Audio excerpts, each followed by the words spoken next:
Boa noite a todos. Hoje é dia 9 de maio de 2014.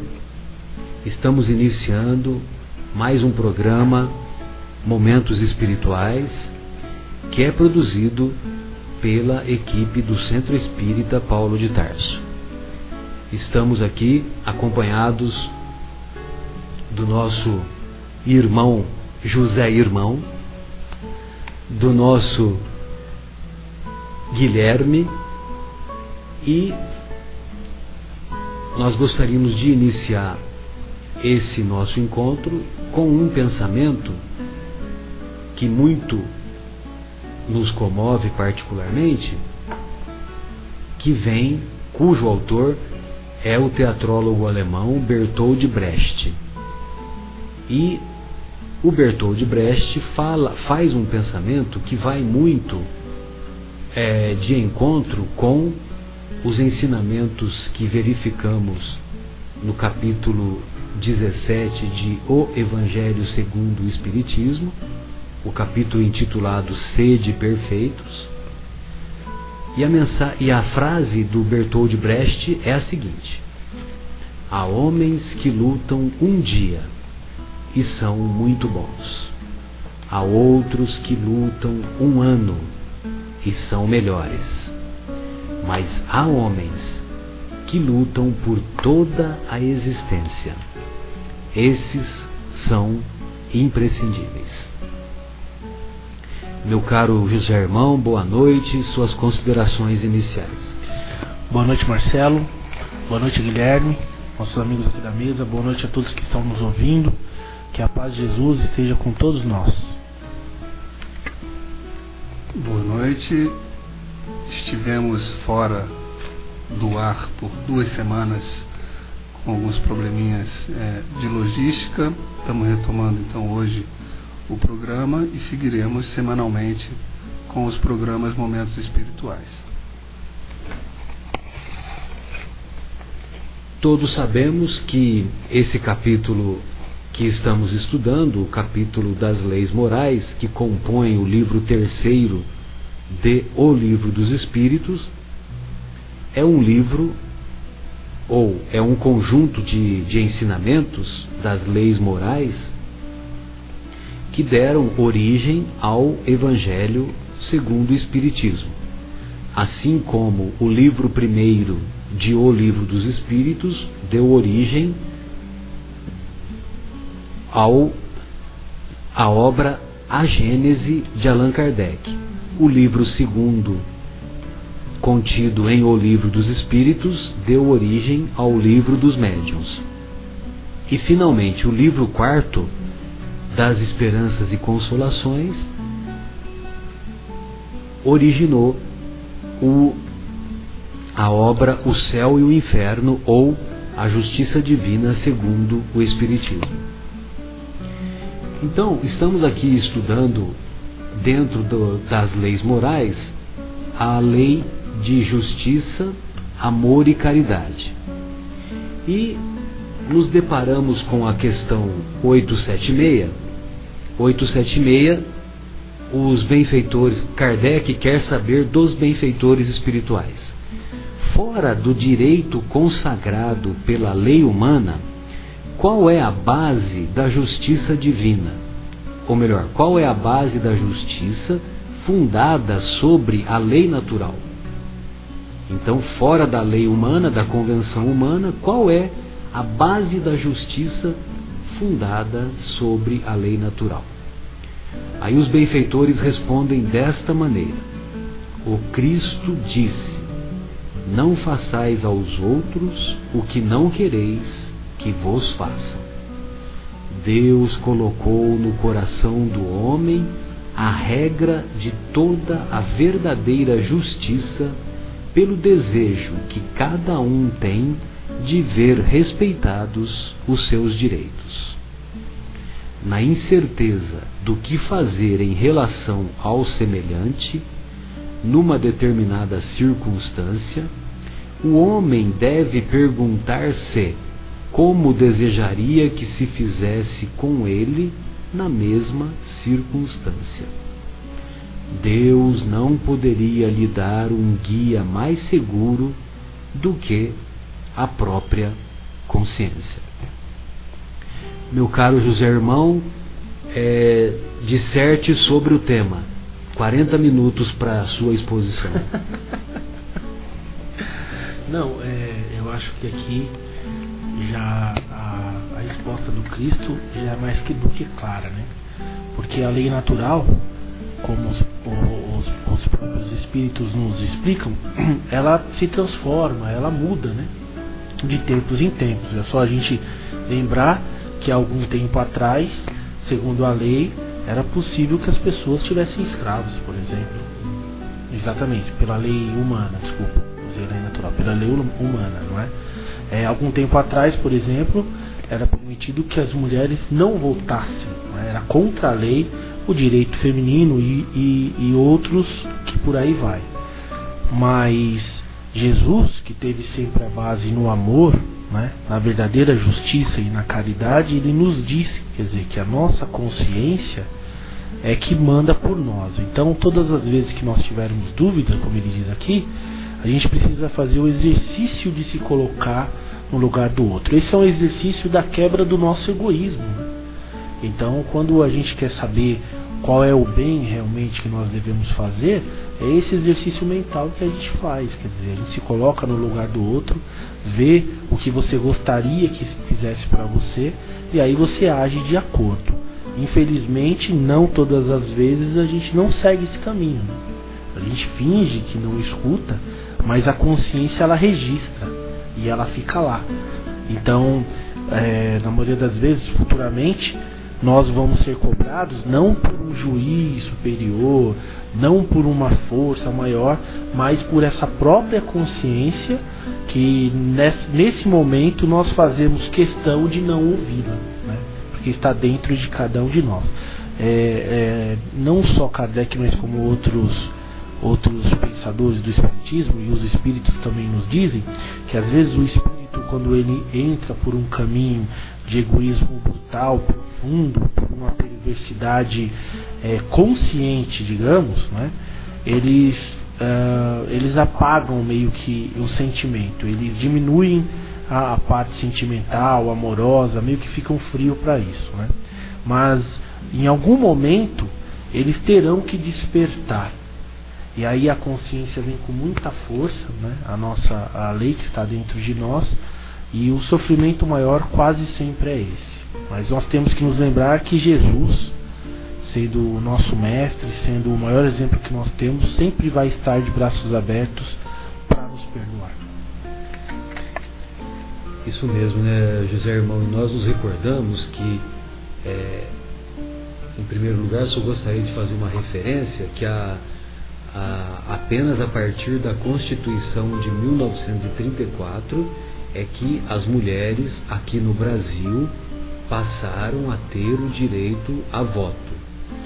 E um outro comentário que nós gostaríamos de fazer está relacionado que não há juiz mais implacável do que a própria consciência.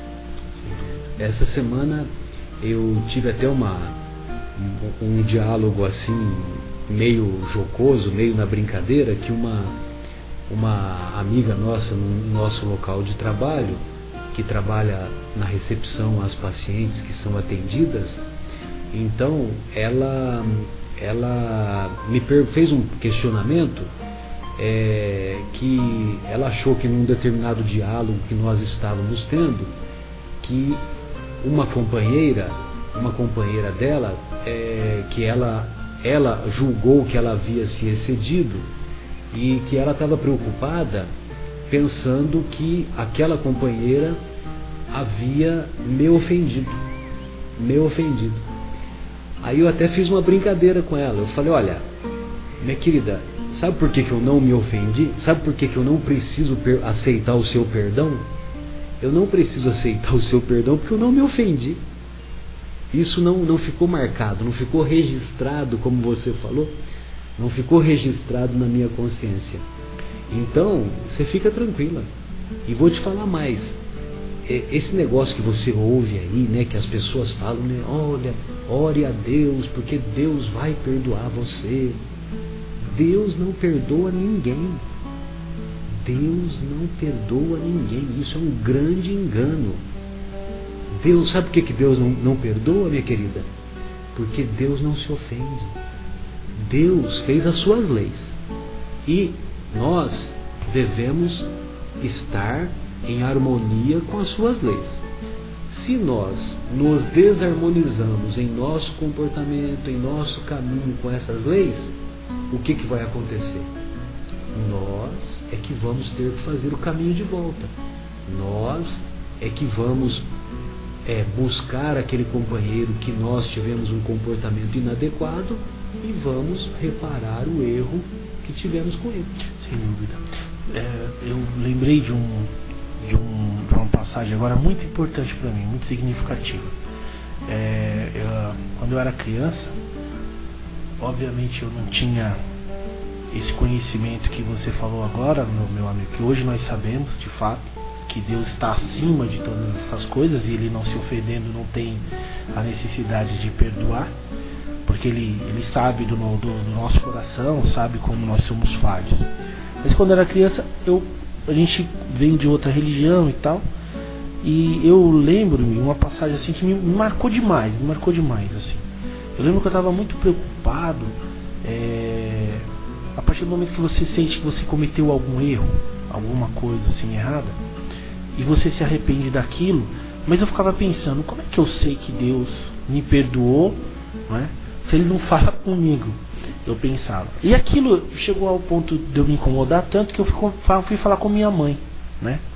E olha, minha mãe não teve instrução, ela não teve estudo, mas ela falou uma coisa pra mim. Mas ela tem inspiração. Exatamente, que hoje eu vejo que foi uma clara inspiração, assim, porque foi em cima. Eu falei assim, mãe, preciso perguntar uma coisa pra senhora. E eu acho que eu tava com um semblante tão carregado que ela parou tudo que ela estava fazendo, sentou na beirada da cama, eu lembro até hoje, e me pegou pelo braço e me aproximou. E eu devia ter ali, eu acredito que uns 10 anos de idade isso. E marcou na minha mente, eu não esqueci. Faz 7 anos isso, viu, companheiros? Foi pouquíssimo tempo. Aí eu falei assim, mãe, como é que eu sei que Deus me perdoou quando eu peço perdão? Como é que eu sei que Ele me perdoou?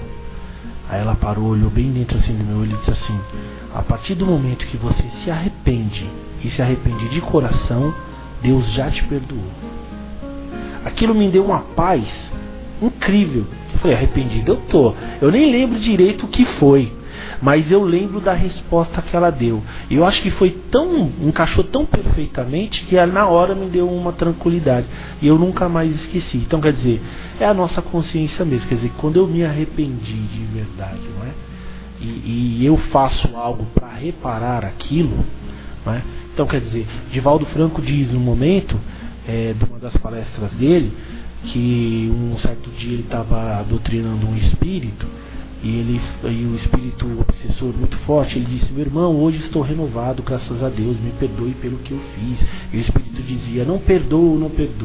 E ele falou, bom, então eu vou deixar depositado, você saque quando quiser, não é? Porque agora já é responsabilidade do outro, não mais de si. Quer dizer, ele estava com sinceridade pedindo perdão. Se o outro não quer perdoar, o momento que problema do for outro dele, não é verdade?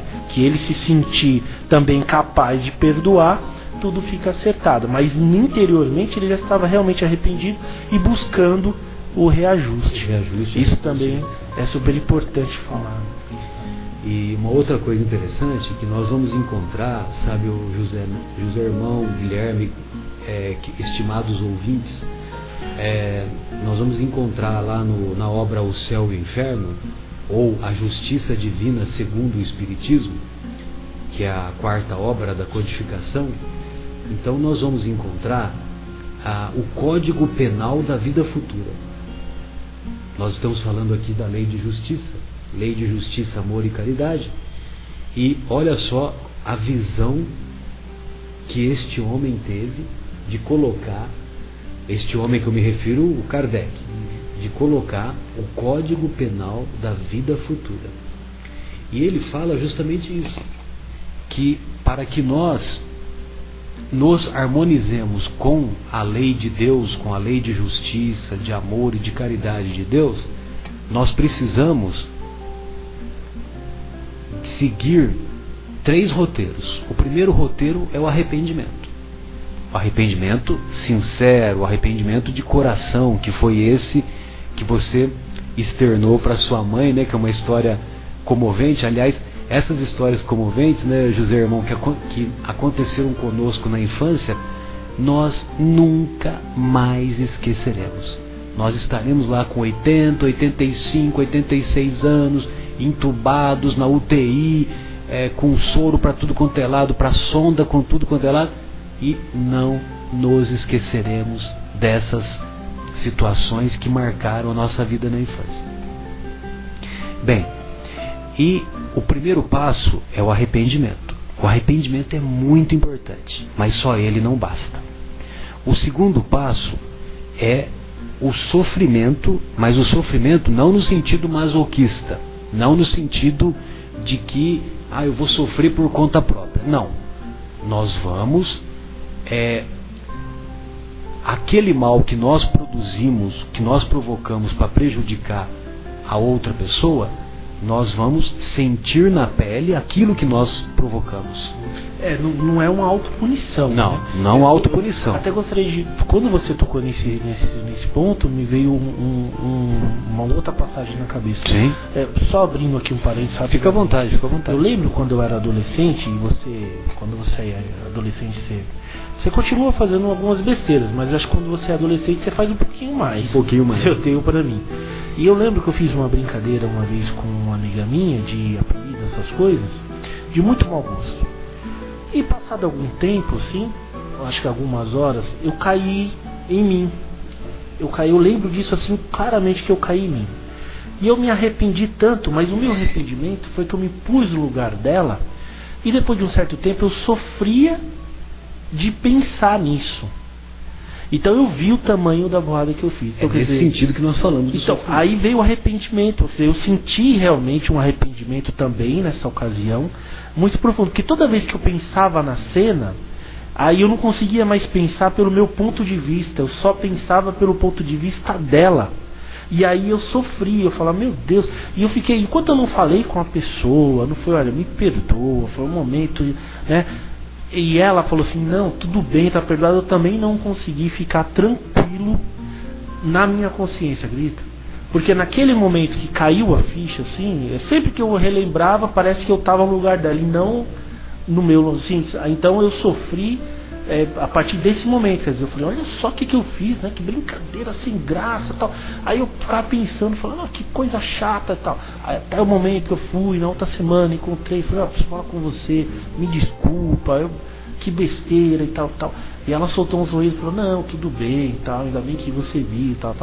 Foi outra coisa que eu lembro também que me trouxe muita paz, muito alívio. Tudo que maravilha. Né? É esse tipo de sofrimento, talvez. Então, e aí quando você procurou por ela, esse exemplo que você deu, ele me ilustra bastante, né?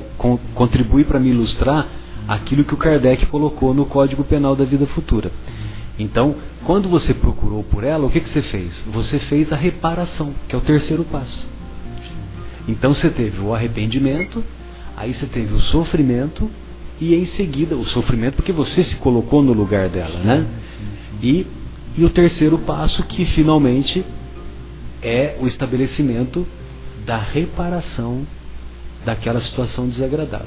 E nós estamos falando de acontecimentos mais simples, acontecimentos que não causaram maiores prejuízos.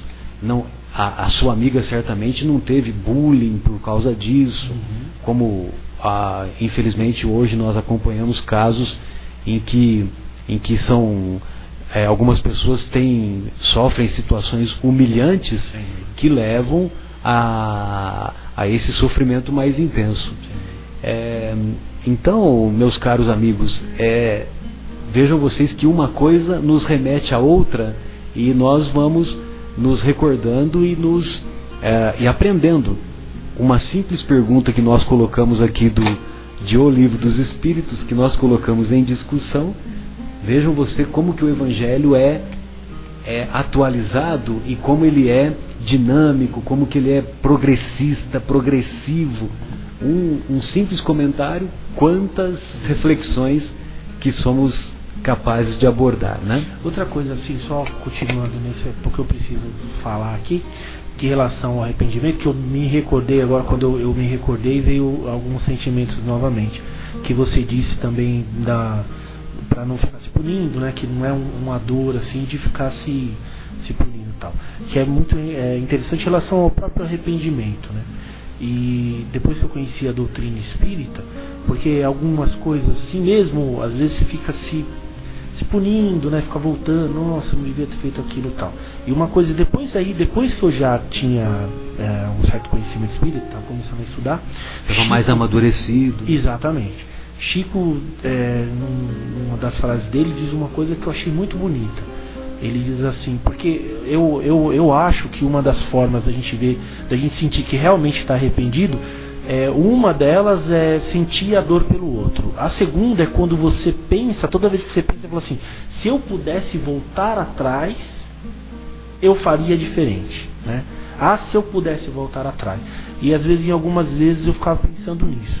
E aí Chico tem aquela frase belíssima que ele diz: ninguém pode retornar e fazer um novo começo, mas nós sempre podemos, né? Sempre podemos começar agora e fazer construir um novo fim. Então isso te dá uma esperança, né? Que é a reparação, né?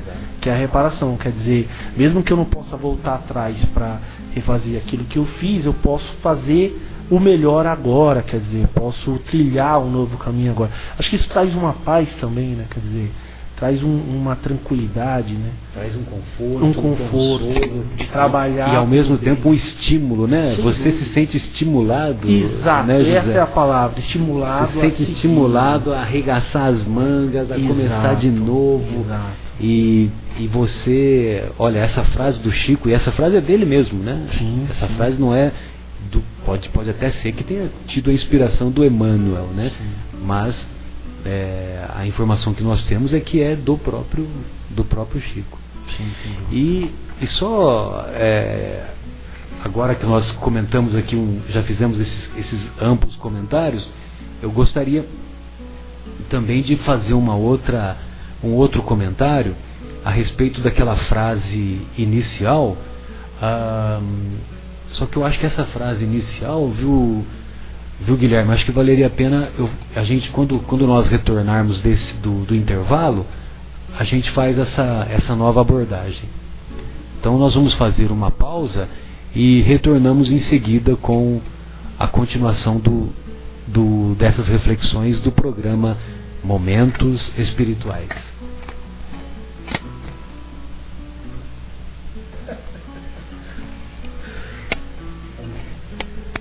Retornamos então com essas reflexões que estamos fazendo aqui no programa Momentos Espirituais, quando nós estamos discutindo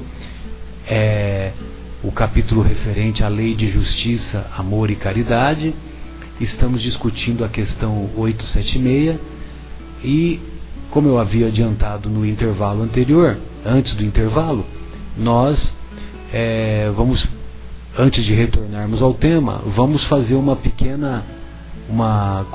vamos contar uma pequena história que aconteceu com o nosso querido Chico Xavier, fazendo uma contraposição com aquela frase que nós dissemos no início da apresentação, aquela frase do Brecht, recordando a frase: há homens que lutam um dia e são muito bons, há homens que lutam um ano e são melhores, mas há homens que lutam por toda a existência. Esses são imprescindíveis, esses são indispensáveis. Certamente que são indispensáveis para aquela determinada comunidade, aquela determinada coletividade, aquele determinado município e assim por diante. Mas teve uma história muito legal que ocorreu com o Chico, ainda quando ele residia em Pedro Leopoldo. Portanto, isso aconteceu antes da década de 60, porque o Chico ele se muda para Uberaba no final dos anos 50. Eu não me lembro exatamente se foi 58, 59, mas foi algo assim.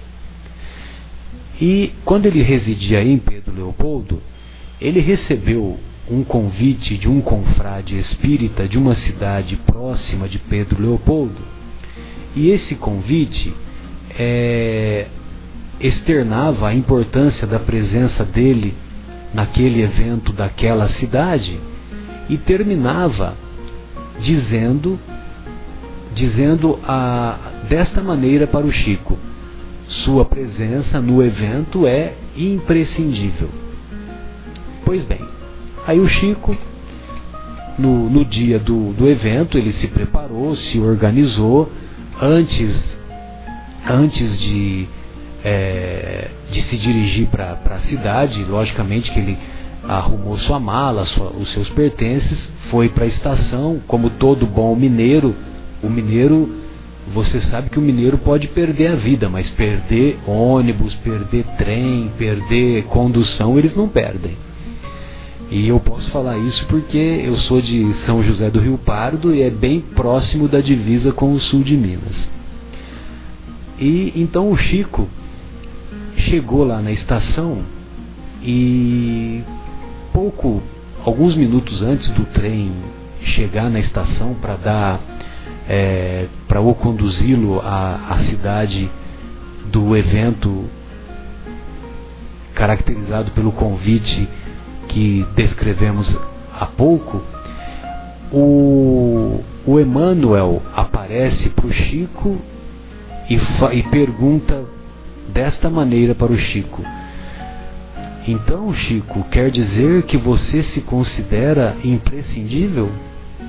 Você se considera indispensável?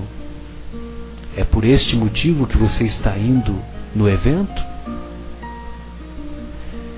Meus queridos amigos, eu fico imaginando que não é fácil ter um guia espiritual como o Emmanuel, porque dentro da simplicidade, da grandeza espiritual que o Chico tanto nos comoveu e tanto deu inúmeras demonstrações de elevação espiritual, mas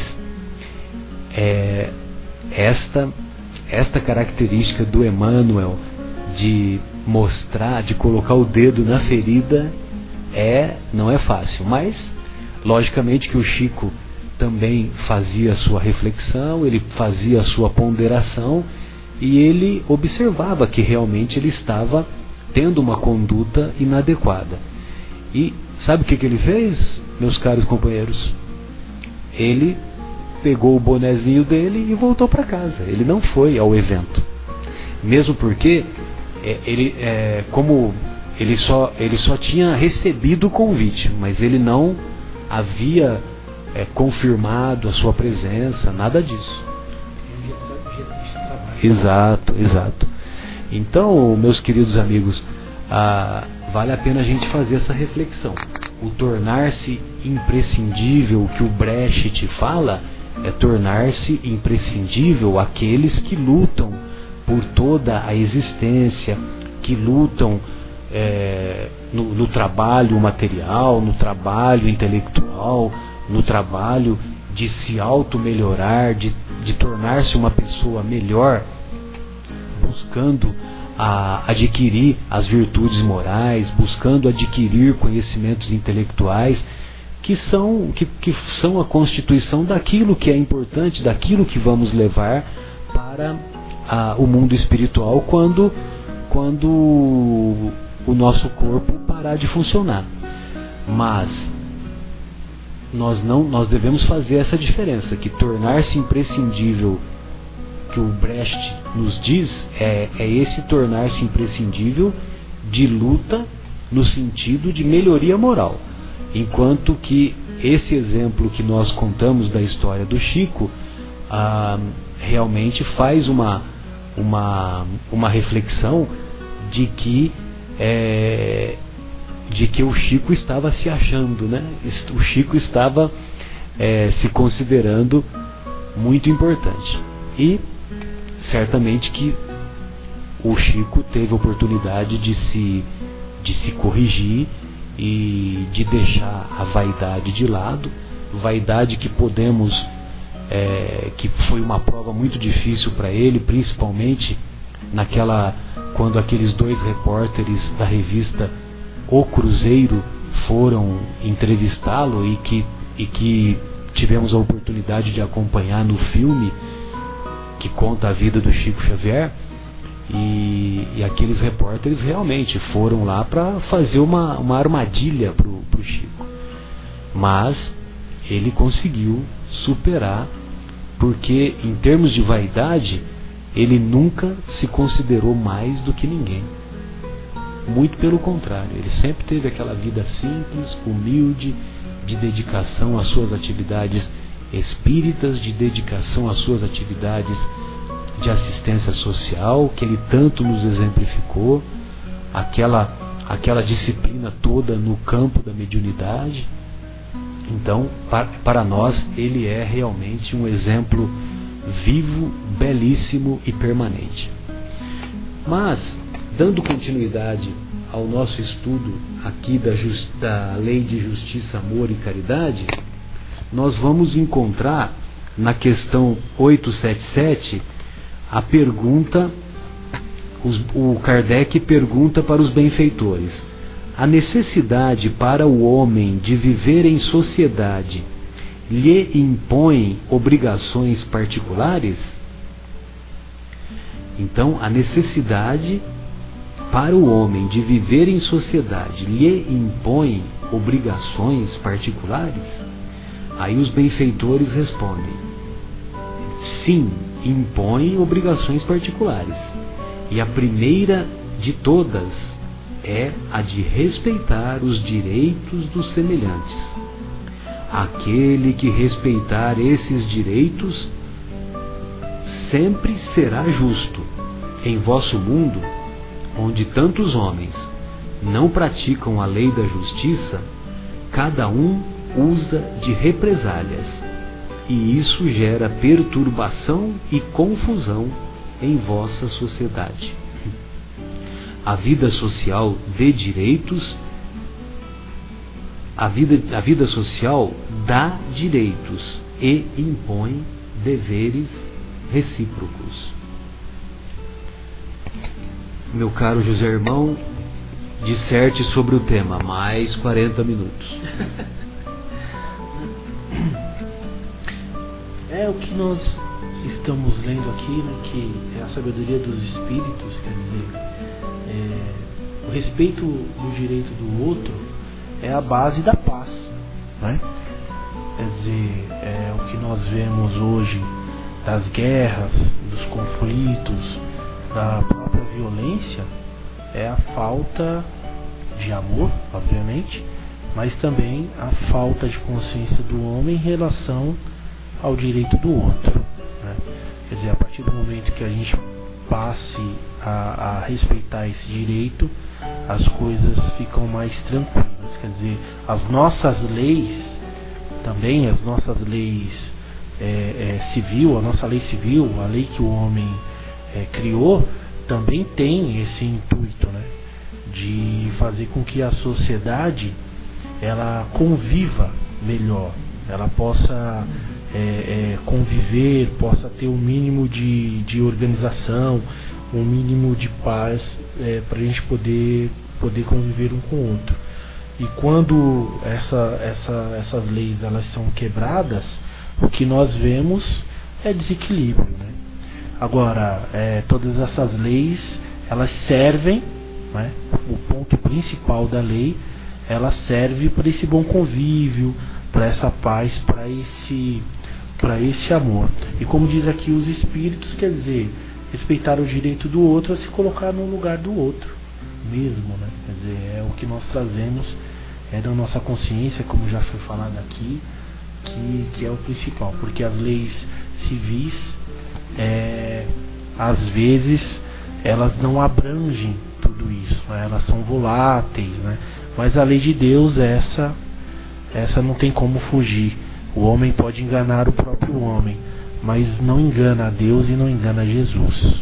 Esse é o principal que a gente possa lembrar, né? E aí você me lembra daquilo que Paulo nos ensina em Gálatas, né?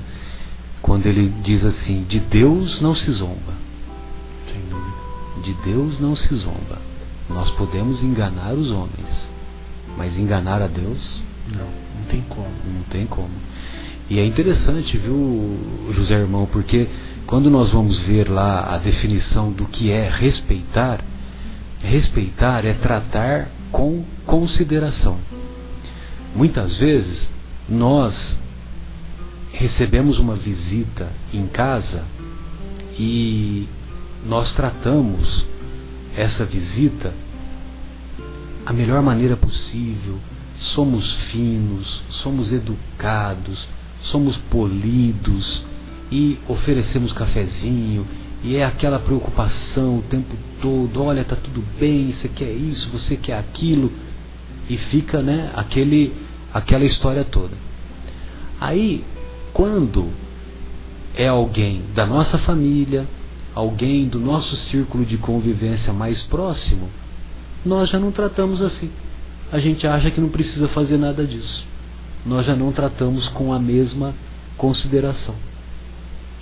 Então, essa reflexão que essa pergunta, que essa questão nos trouxe, me faz lembrar dessas definições. Sempre agradecendo a professora Anete Guimarães, que virá aqui no próximo dia 27 de maio de 2014, uma terça-feira, às 8 da noite. Fiquem convidados desde já.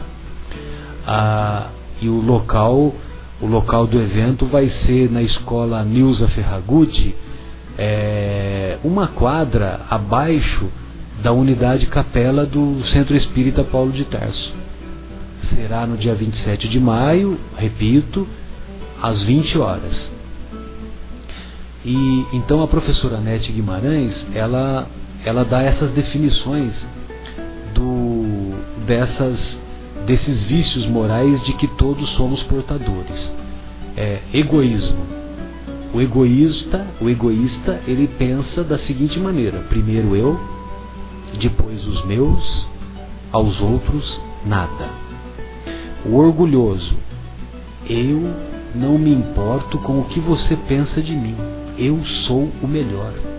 Eu sou o melhor. Se você acha ou não acha, para mim não me importa a sua opinião. O vaidoso: eu sou o melhor e quero que todo mundo saiba. Eu sou o melhor e quero que todo mundo saiba. Aliás, o cara que é vaidoso, ele nem se preocupa tanto em ser o melhor. O que ele mais quer é que todo mundo pense que ele é o melhor. Sendo não. Exatamente. E paciência. O que é ter paciência? Paciência nada mais é do que autocontrole diante das adversidades. Autocontrole diante das adversidades. Adianta nós nos atirarmos ao chão? Adianta nós nos descabelarmos? Bater a cabeça na parede? Vai resolver alguma coisa? Então, ter paciência é isso. É termos autocontrole diante das adversidades, sejam quais sejam. E respeitar é isso. Respeitar é tratar com consideração. Se nós tratarmos com consideração as pessoas da nossa convivência, nós receberemos isso em troca. A comunidade vai passar a praticar essa atitude de respeitar. A comunidade se respeitando, logicamente que vai se ampliando o leque, e essa ampliação vai produzir uma harmonia maior em nossa sociedade. Guilherme, gostaria de ouvi-lo. Tem algum comentário? Bom, primeiro, Marcelo, eu queria falar que aquela sua descrição de cena do leito de morte cheio de tubo na UTI, que a gente não vai esquecer da consciência, eu realmente faço votos para que a minha não seja tão sofrida como essa cena que você colocou. Realmente foi tocante aqui. Eu vi até o Zé Irmão aqui também, o semblante dele ficou mais pesado quando você descreveu a cena. Mas se tiver que ser, que seja, e que eu não esqueça também das leis morais, né, que ficam gravadas na nossa consciência. Já que comecei brincando, existe aquela frase, né, que a gente fala com relação à paciência, que é: Deus, por favor, me dê sempre paciência, mas tem que ser agora. Até um imã de geladeira que eu já vi em algumas casas de algumas pessoas, inclusive se vocês forem na cozinha vocês vão ver aqui em casa também, que é uma coisa que é difícil a gente se lembrar, né? A gente está sempre ansioso com alguma coisa, preocupado com alguma coisa, mas realmente ter a tranquilidade de viver o momento presente e deixar para o futuro o que está guardado para o futuro é uma coisa muito difícil de ter disciplina para conseguir. Uma outra coisa que você estava falando, como pensa o vaidoso, como pensa o orgulhoso, eu acho que é muito difícil a gente não ser vaidoso. Que são os conceitos que aprendemos com a professora Anete Guimarães. Com a Anete. Faltou talvez, como diria o falso espírita, e talvez falso seja uma palavra forte demais, né? Mas o espírito imperfeito que diria: eu sou muito humilde, embora perfeito. Né? Então, assim, a gente até fazendo esse programa, eu pelo menos me sinto um pouco assim, e eu sempre ressalto que estamos todos no mesmo barco, tentando aprender, tentando melhorar, e que somos muito imperfeitos, e que talvez tenhamos ainda que ter muitas encarnações para chegar a ter um pouquinho de melhoria, mas que o intuito nosso sempre é passar a mensagem incentivando a todos que continuem nesse caminho, assim como nós também tentamos fazer. E a última coisa que eu queria falar, tá vendo? Eu fiquei tanto tempo sem falar que agora eu falei um monte. Uma coisa que me chama a atenção, eu tenho mania de ver notícia na internet. Não sei se vocês também usam esse veículo para ler notícias. E a coisa que mais me chama a atenção é que, independente de qual seja a notícia que eu esteja lendo, eu tenho sempre a curiosidade de descer um pouquinho para ler a parte de comentários, né? Onde as pessoas, os leitores, fazem comentários. E o que mais me espanta é a animosidade entre os próprios leitores e escondidos de atrás de um anonimato. Então a gente vê que, enquanto nós estamos olhando no olho de uma outra pessoa, talvez tenhamos um determinado comportamento, mas de repente, se aquela mesma pessoa estiver fazendo um comentário com o qual nós não concordamos, nós podemos até usar palavras de baixo calão, ofensivas com relação àquela pessoa, desrespeitosamente, e é uma coisa meio que até animal que vem lá de dentro da gente, né? Então também ter o controle de evitar fazer esse tipo de coisa, né? Ainda que pensemos evitar, é o primeiro passo. O segundo passo, melhor ainda, seria nem pensar. Mas pelo menos evitar essas coisas seria interessante. E volto àquilo que você estava falando, Marcelo, que às vezes a gente recebe alguns amigos não tão íntimos na nossa casa e a gente oferece café, água e etc e tal, e a própria família, quando nós estamos recebendo, a gente põe a vassoura atrás da porta para eles irem embora rápido porque ninguém aguenta, né? Quando que na verdade aquelas pessoas da família são e estão aqui nessa encarnação com a gente por algum motivo. Então também poderíamos tratar bem e tentar entender o que elas estão fazendo aqui na vida da gente para contribuir com a nossa evolução. Isso é importante para a gente pensar. Você não quer completar mais 40 minutos de dissertação? Isso é importante para a gente pensar, isso que foi dito aqui sobre a consideração e o respeito, principalmente fazendo como às vezes uma análise de evolução, para você ver onde ainda está as nossas intenções, as nossas verdadeiras intenções, porque nós ainda nos preocupamos como vaidoso em parecer ser para algumas pessoas que nós temos algum tipo de interesse. É mais importante parecer ser, né, para algumas pessoas. Exatamente. Do que ser.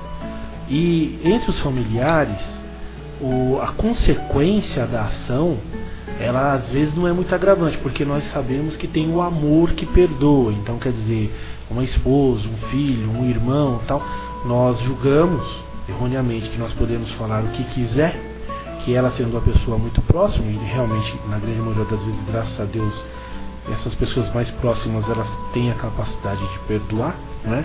Então nós não nos preocupamos muito com o que nós estamos falando. E às vezes o que a gente está falando fere demais. E quando nós queremos ferir, nós sabemos exatamente onde apertar e como fazer, não é? Agora, quem vem de fora, por algum interesse ou outro, nós temos aquela necessidade de mostrar, às vezes, que tal. Isso mostra aquela polidez, aquela máscara, exato, né?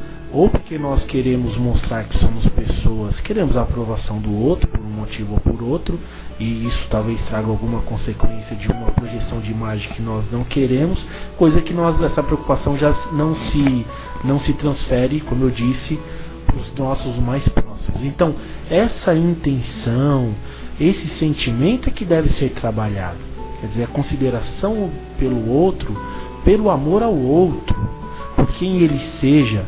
E reparem que eu estou falando assim, seja lá quem seja o outro, porque as pessoas que mais necessitam ser amadas são as pessoas, na maioria das vezes, que menos merecem. Esse é o ponto do Cristo, e é o ponto que nós não queremos aceitar, na maioria das vezes, né? Então é importante que a gente, às vezes, identifique esses sentimentos em nós, porque todos nós temos, eu digo, os encarnados aqui, né? A grande maioria, ou em maior grau ou em menor grau, e não adianta a gente querer fugir disso e trabalhar isso, porque se a gente não tiver coragem de trabalhar esses sentimentos, meus amigos, nós vamos estar nos iludindo. E como disse a palavra de Paulo, que o Marcelo reproduziu aqui muito bem, não se pode, de Deus não se zomba, de Deus não se zomba, porque tudo está na lei, segundo diz André Luiz. E quando nós retornarmos ao mundo espiritual agora sem as máscaras, nós acabamos mostrando quem realmente nós somos e levando de fato aquilo que nós já carregamos dentro do nosso coração. Lá não há tantos disfarces assim, nós mostramos realmente a vibração que nós temos, as intenções que nós temos. Então nós podemos ali nos enganar durante 30, 40, 50, até uma vida inteira, mas uma hora nós vamos ficar de frente com a realidade. E aí é o caso que muitos espíritos chegam lá no mundo espiritual e se decepcionam, porque começam a reparar com mais profundidade que não foram tão legais assim, não é? Então é importante que a gente faça essa reforma agora. Sem dúvida, bem lembrado. Nós gostaríamos também de fazer uma reflexão sobre alguns comentários aqui que o Guilherme levantou. Como é que é aquela frase da paciência, Guilherme? Deus, por favor, me dê paciência, mas tem que ser agora. Então, Deus me dê paciência, por favor, mas que seja agora. E é interessante que quando nós fazemos um pedido a Deus, nós somos atendidos. Só que Deus não dá paciência para ninguém. Deus não dá perdão, não dá a oportunidade de ser, ou melhor, não dá altruísmo, não dá humildade a ninguém. Agora, o que Deus concede a todos e a mãos cheias, como dizem os escritores antigos, o que Deus dá o que Deus dá é a oportunidade para desenvolver cada uma dessas virtudes morais. Então, não é Deus que vai dar paciência para nós, mas Deus vai permitir que hajam as circunstâncias necessárias para que nós possamos desenvolver lá a paciência, desenvolver as outras virtudes. Então, nós ainda trazemos do nosso atavismo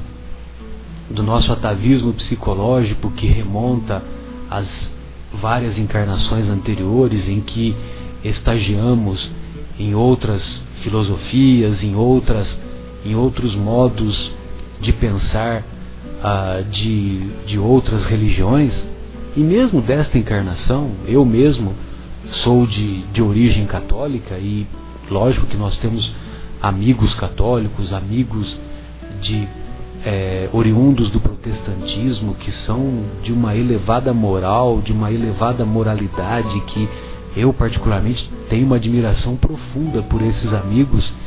E lógico que nós respeitamos a maneira de cada um deles pensar, e não ficamos colocando os nossos conceitos, né? Não, porque a reencarnação, porque a comunicabilidade com os espíritos, porque a imortalidade da alma, não tem nada de céu, de inferno. Nós respeitamos, e lógico que não ficamos impondo os nossos conceitos. Quando alguém nos questiona sobre esses conceitos, nós expomos. O espírita, ele procura expor os conceitos que ele aprende, mas ele não impõe os conceitos que ele aprende.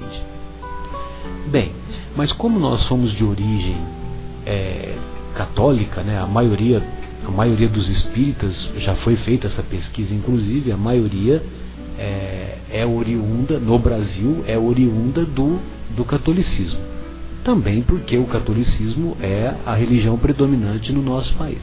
Tem mudado. Embora os nossos irmãos oriundos das várias ramificações do protestantismo tem tido um número mais elevado, mas ainda persiste o catolicismo.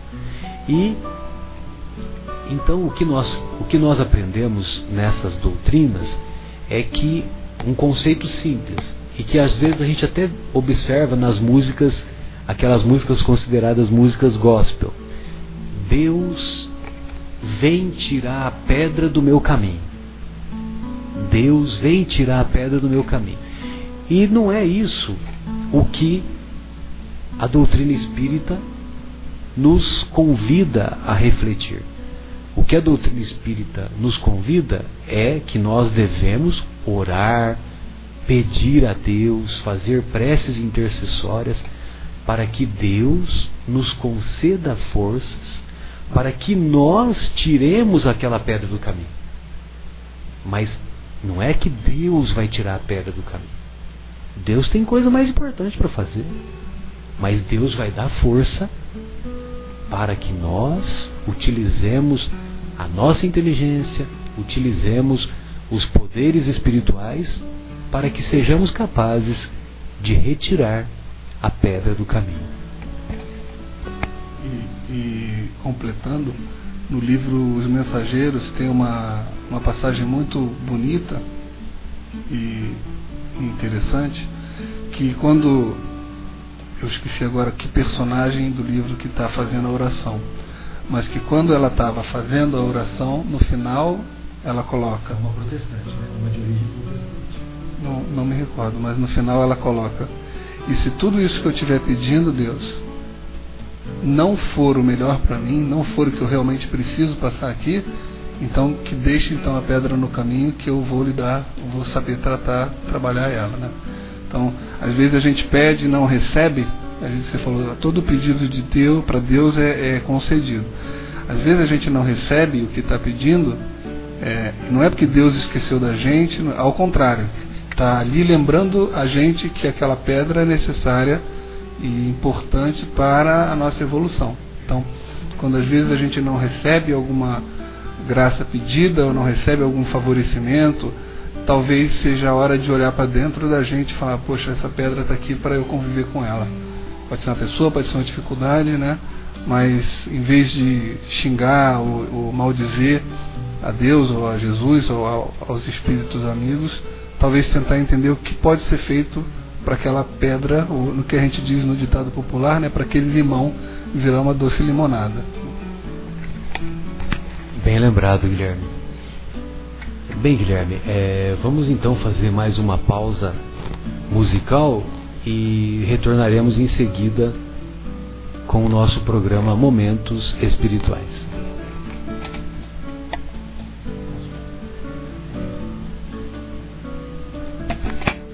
meus queridos amigos, então, dando continuidade a essas reflexões aqui no programa Momentos Espirituais, hoje, 9 de maio de 2014, estamos aqui fazendo algumas reflexões a nosso ver muito proveitosas e queremos compartilhar com vocês. Essas reflexões me emocionam particularmente nesta data, porque nós nos recordamos daquele ensino do mestre, que parece um ensino assim tão pueril, um ensino tão simples, uma promessa assim tão assim, parece até uma fábula, mas que hoje particularmente eu detecto com mais clareza, que é aquele ensinamento: onde houver 2 ou 3 dos meus discípulos reunidos em meu nome, aí eu estarei. Certamente que nós não nos iludimos com a presença física do mestre, mesmo porque nós não temos ascendência moral, não temos autoridade moral para receber a presença mesmo que seja espiritual, do próprio mestre. Mas nós podemos detectar que isso se trata de uma realidade, porque certamente o mestre inspira ou estimula a que outros benfeitores espirituais aproximem-se desta singela reunião que nós nos encontramos neste momento, e esses benfeitores espirituais nos inspiram a cada um de nós para fazermos essas observações que temos feito, certamente com inspiração desses mesmos amigos espirituais. Bem, e agora há pouco nós estávamos fazendo uma contraposição, uma discussão aqui nessa pausa musical, e o José Irmão estava nos lembrando daquele conceito que a Anete Guimarães coloca para nós, da definição do orgulhoso.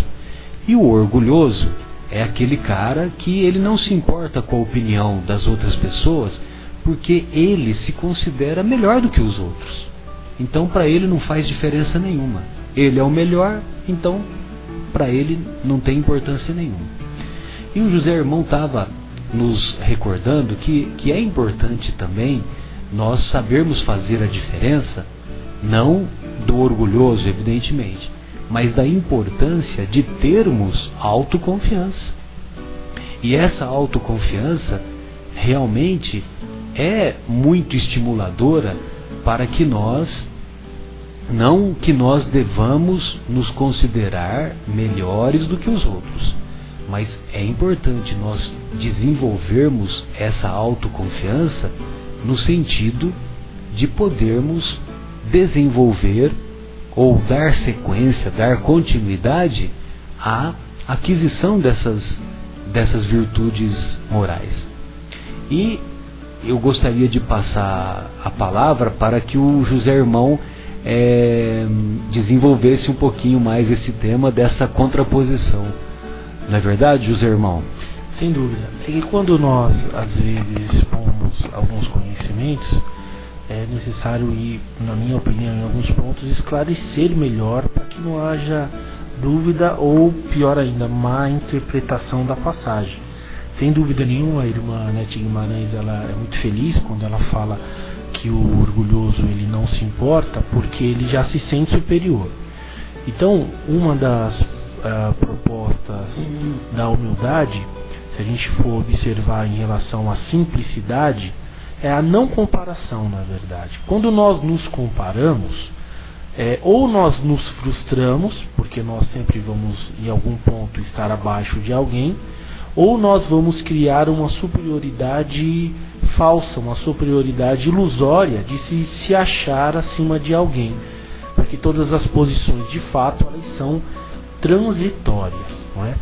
Agora, em relação a não se importar com a opinião dos outros, eu quis lembrar pelo ponto de vista que do outro lado psicológico, quando nós buscamos aprovação demasiada também, cria-se também um problema. Então, a autoconfiança com simplicidade, né? A autoestima com consciência, ela também é muito importante. Então nós não estamos dizendo aqui que nós devemos dispensar esses conceitos importantes. Quer dizer, quando eu me preocupo demais em ser aceito num meio, em receber aprovação no meio, eu posso cair, por exemplo, numa posição que a gente sempre comenta, que alguns estudiosos dizem que é a posição da hipocrisia, por exemplo. Acontece bastante. Um exemplo, eu estou frequentando, no nosso meio acontece muito, eu digo no nosso meio religioso, geral. Então eu estou frequentando às vezes uma doutrina, uma religião e tudo mais. Então eu estou ali ouvindo os conceitos de Jesus através do Evangelho, muito bem. Só que a evolução, ela não dá saltos. Se eu não tiver a consciência de quem eu sou, sem autopercepção, sem autoperseguição, mas fazendo ali o tratamento passo a passo, dia a dia, eu vou passar a projetar a imagem. E isso também é muito perigoso. Ou seja, buscando a autoaprovação do meio, buscando, às vezes até por vaidade, não só a autoaprovação, mas como digo, a autoaceitação e a autoadmiração daqueles que estão em minha volta, eu projeto uma imagem que quase sempre não é verdadeira ainda com o que eu sinto. Então, por exemplo, eu posso projetar uma imagem para os irmãos da doutrina de que eu sou altamente caridoso, de que eu sou altamente pacífico. Olha lá o José Irmão, como ele é bom, olha que exemplo, não sei o quê. E fora dali, tratar a minha família, como nós já dissemos aqui, sem caridade nenhuma. Quer dizer, cair xingando no trânsito, tratar, se eu tenho algum subordinado no trabalho, tratar de maneira mais dura e tudo mais. Então é necessário que eu me reconheça, é necessário que eu saiba quem eu sou. Olha, eu estou dentro da doutrina, pelo menos aqui estou falando de maneira pessoal, porque eu necessito, estou em processo de autoeducação. E aí é necessário que os irmãos da doutrina tenham também a caridade de se reconhecerem um ao outro nessa posição. A partir do momento que eu passo a idealizar algum irmão de doutrina, falando aqui mais do nosso quintal espírita, eu falto com a caridade com aquele irmão. Não é? Se eu chegar aqui e falar, mas o Marcelo, ele é estudioso, olha como o Marcelo é bom, olha como o Guilherme e tal, eu estou faltando com caridade, porque todos nós temos os nossos conflitos. Nós estamos ainda em processo de evolução, tá certo? Então essa autoconfiança, essa autoestima, ela é necessária, mas sem buscar demasiadamente, como eu disse, a aprovação desses irmãos, que quase sempre faz com que a gente projete essas imagens enganosas até para nós mesmos. Nós deixamos de fazer, às vezes, o devido ajuste, porque nós nos enganamos, o que é pior. Exatamente. Bem lembrado. Pois não, Guilherme. E só para ilustrar, isso começou com aquela parte que dizia assim, como é que é? Eu sou bom, não, eu sou melhor e eu não estou nem aí para o que você pensa, né? E o que você está dizendo é que às vezes é importante não estar nem aí para o que os outros pensam, porque isso pode moldar erradamente a nossa personalidade. Então, acho que essa parte, na verdade, que o Marcelo colocou, tem a ver com a questão da arrogância, né?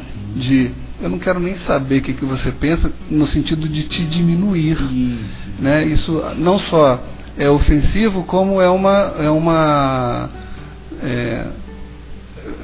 pouca abertura da pessoa que está falando isso, porque às vezes quando a gente quer saber sim o que o outro pensa, a gente ouve coisas que nem esperava e que não tinha visto. É um ponto cego no nosso retrovisor e que às vezes quando a gente tem a humildade de ouvir, a gente absorve. E o que você está dizendo, me lembrei aqui do Raul Seixas com aquela música da Metamorfose Ambulante, porque quando eu penso numa pessoa autêntica, eu penso no Raul Seixas, que ele era um cara extremamente polêmico, mas ele não estava nem aí para o que os outros pensavam, não para diminuir os outros. Ele falava que preferia ser aquela metamorfose ambulante do que ter a velha opinião formada sobre tudo, justamente nesse sentido. Estou numa estrada de evolução. Eu não quero ser formatado por nada, né? E eu sou o que eu sou. Não me preocupo tanto com o que você está pensando de mim, mas não quero te diminuir. Sim, sim. Né? É um processo até de aceitação de quem você é. É como o Divaldo Pereira Franco, um grande trabalhador espírita, ele nos diz, é o ponto das máscaras. Às vezes, na vontade de buscar aceitação, na vontade de buscar essa admiração no meio, eu uso destaque, né? Exatamente. Quer dizer, então é importante eu mostrar quem eu sou, mas saber ter a consciência de que eu estou trabalhando esse sentimento, eu estou trabalhando essas emoções para transformação. Senão eu coloco a máscara e, pior, como eu disse aqui, passo a acreditar na própria máscara, e aí é muito complicado. Vejam você, né, que há alguns anos o SBT fez a eleição do maior brasileiro de todos os tempos, né? E venceu o Chico Xavier. Não que nós queiramos trazer a sardinha para nossa brasa, né? Nada disso. Mesmo porque se tem uma situação que o Chico nunca quis, foi justamente nunca se considerar melhor do que ninguém. E ele nunca quis ser o melhor em nada, e no silêncio dele, só com a exemplificação do trabalho ao longo de toda a existência, após a sua desencarnação, todos aplaudiram e reconheceram a sua existência. E o próprio Divaldo, que tem uma conduta psicológica brilhante, a Vanessa Ancelone até teve ocasião de nos falar, você se lembra? Que ela fica impressionada com o Divaldo, né? Porque o Divaldo fica hospedado na casa dela quando ele vai fazer as preleções lá em Baltimore, Virgínia, né? Pertence a Virgínia, né? Nos Estados Unidos. E ele é de uma discrição que você não tem a impressão que ele está na casa, que ele está hospedado na casa dela. É uma coisa, é um procedimento assim, marcado pela perfeição, né? Nós estamos muito distantes dele, né? Então nós podemos dizer que é pela perfeição. E o Divaldo, o ano passado nós tivemos oportunidade, eu não sei se você teve essa oportunidade de ir numa palestra dele aqui no Hotel Royal Palm Plaza. Isso. José Irmão, tinha cerca de 2.000 pessoas lá, sem exagero. A maioria chegou antes do horário, do horário pré-determinado, que era 20 horas. E o Divaldo, um pouquinho antes, ele entrou e todos viram quando ele entrou para se dirigir pro vamos chamar de palco, né? Antes de começar a preleção, porque teve aquelas apresentações, aquela coisa toda, né? Aquela formalidade. E quando ele entrou no salão, dirigindo-se para a mesa, todo mundo ficou tão emocionado de ver aquele homem de 86, está completando 87 anos, esse mês agora, maio, é claro, né? Tem muita gente boa que faz aniversário em maio. Maio, claro. Você não faz aniversário em maio, né? Dia 18. Tá sério? E quando ele entrou, foi uma situação emocionante, porque todo mundo se levantou e começou a aplaudi-lo. Mas a aplaudi-lo, José, Guilherme e companheiros ouvintes, todos começaram a aplaudi-lo, mas por quê? Pelo que ele representa, pela sua conduta de comportamento, pela sua conduta ilibada que ele exemplificou ao longo da sua trajetória nesta atual existência. Foi assim sensacional. Meus queridos irmãos, estamos encerrando essas reflexões que todos fizemos hoje ao longo de mais esta edição do programa Momentos Espirituais, e gostaríamos sinceramente, do fundo dos nossos corações, de que essas reflexões tenham contribuído para que cada um de nós se esforce para se tornar uma pessoa melhor. Cada um de nós se esforce para desenvolver todas essas virtudes que elencamos aqui. Certamente não temos a pretensão de desenvolvê-las em grau máximo somente nesta existência, mas é importante, mesmo que não tenhamos iniciado, que não tenhamos valorizado a aquisição dessas virtudes, mas que é importante nós fazermos uma reflexão mais profunda e iniciarmos agora construindo uma trajetória mais iluminada para as nossas almas. Boa noite a todos e em breve nos reencontraremos. Suas despedidas, meu caro José Irmão, meu caro Guilherme. Boa noite a todos, que a paz de Jesus esteja com todos nós.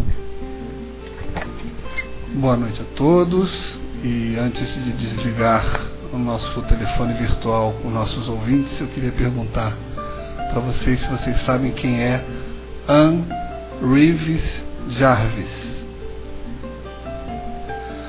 Tudo começou com uma mulher chamada Anne Reeves Jarvis, que organizava grupos de mulheres que trabalhavam para melhorar as condições sanitárias da época e assim reduzir a mortalidade infantil, além de cuidar de soldados feridos durante a Guerra Civil Norte-Americana.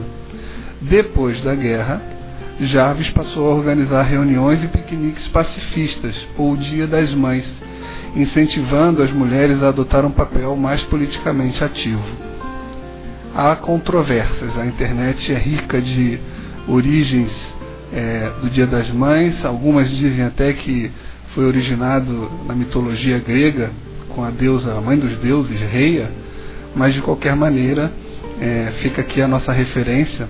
No Brasil, a data foi criada por decreto em 1932, estabelecendo que o Dia das Mães deveria ser comemorado todo o segundo domingo de maio, né?